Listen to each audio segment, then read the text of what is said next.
Kaixo, Korka Azkarate naiz, Burnita Salestarrak ikastetxeko mantentze elektromekaniko irakaslea, eta B2 ikastaro honetan, laua atazan dagokion edukia lantzera gatoz bideo honetan. Hain justu, adimen artifiziala erabiliz, ebaluazio tresna baten sorrera prozesua azaltzeko eskatzen zaigu. Ezagutzarik ez duen beste irakasle bati, aurrera beharko lukeen prozesua pausez pauso azaltzea eskatzen da. Azkeneko bideotan pixat ikusi dugu ez, ebaluazio tresnen sorreran, adimen artifizialak zer nola lagundu gaitzaken, eta kasu honetan nik galdetegi bat nola sortu azaldukoet adimen artifizialaren laguntzarekin. Esan dudan bezala, mantentze elektromekanikako irakaslea naiz ni, eta fabrikazio teknikak modulua aukeratu dut, aurretik ere makina erramintan inguruan eta landu ditute pixat edukiak, eta horre ezagutza galdetegi bat egitea pentsatu dut, eta hortarako galderak sortzea adimen artifizialaren bitartez. Horre aurreko bideotan erakutsi zaigu ez, ChatGPT bidez adibidez, nola dan posible benetako integrazioa izatea adimen artifizialarekin, eta galdetegi bat sortzea, aldaketak eginez, eta bar. Nik aukeratu duen erreminta, izango da, Quizzes erabiliko dut, eta beraz, aurrera. Quizzes, orain, Wayground izena dauka aplikazioa, baina, lehenago erabilizan dugun Quizzesen, garapen bat ditzateke hau. Beraz, hizkuntza aldatuko dut, erderaz jarriko dut.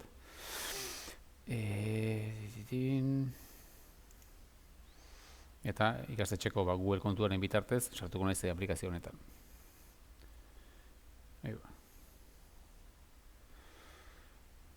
Kasu honetan ez dago erabilgarri. Oraintxe bai. Google kontuaren bitartez eskolako kontua aukeratuko dut. Eta sartuko naiz tresna honen barruan.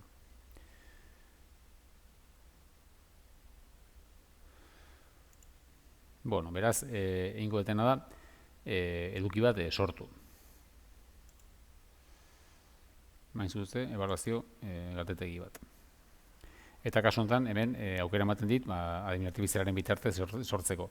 Egin nezaken, Quizzesera lehendik egindako beste eduki batzuk importatu edo igo, edo utxetik abiatuta nire honek sortu. Nik kasu honetan, adimen artifizialaren laguntzarekin sortuko bete galdetegia.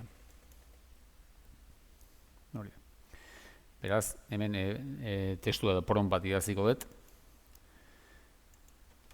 eta jarriko etena da, jarriko dut, esan duguna, teknikas,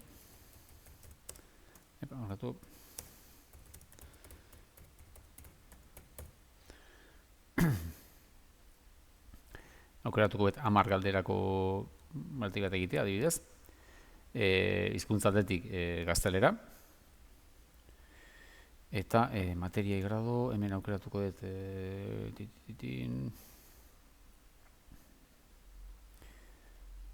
zagilan bidezik eta lehen aukeratu dut hemen.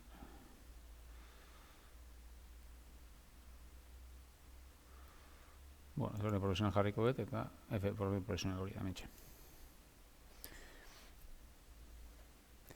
Hemen azpi gaiak edo aukeratzeko aukera daukagu, hartuko ditut prozeso de mekanizado, eta adibidez, fabrikazion ez kontrol de calidad. Biak hartuko ditut, adibidez, eta horrela sortuko dut.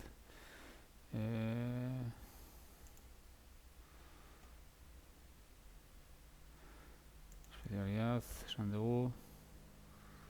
Ya está. Eta berak hemen sortu bit, 10 galderako galdetegi bat.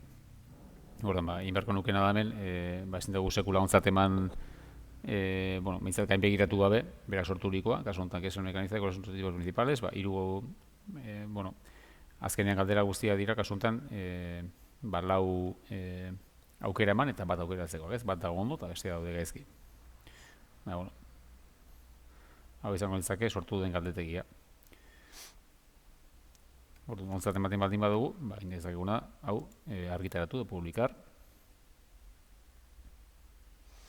Esan dudan bezala, galdera hauek ondo dauden ala ez, aztertu beharko litzateke, edo nahi baldin badet beste galdera batzu sartu edo, behar bat zehaztasun gehiagorekin egin beharko nuke bilaketa. Baina, printzipioz, galdetegia egiteko aukera ematen du, adimen artifizialak guztien barruan. Eta behin hauekita, ondorengo atazan, eskatzen dena da, egindako galdetegi honen pronta edo bidaltzea, eta beraz ingo gendukena da, compartir con profesores, eta lortuko duguna da hemen enlazea sortu, eta honekin lortuko dut, edozein erabiltzaileek galdetegi hontara iritsagarritasuna izatea.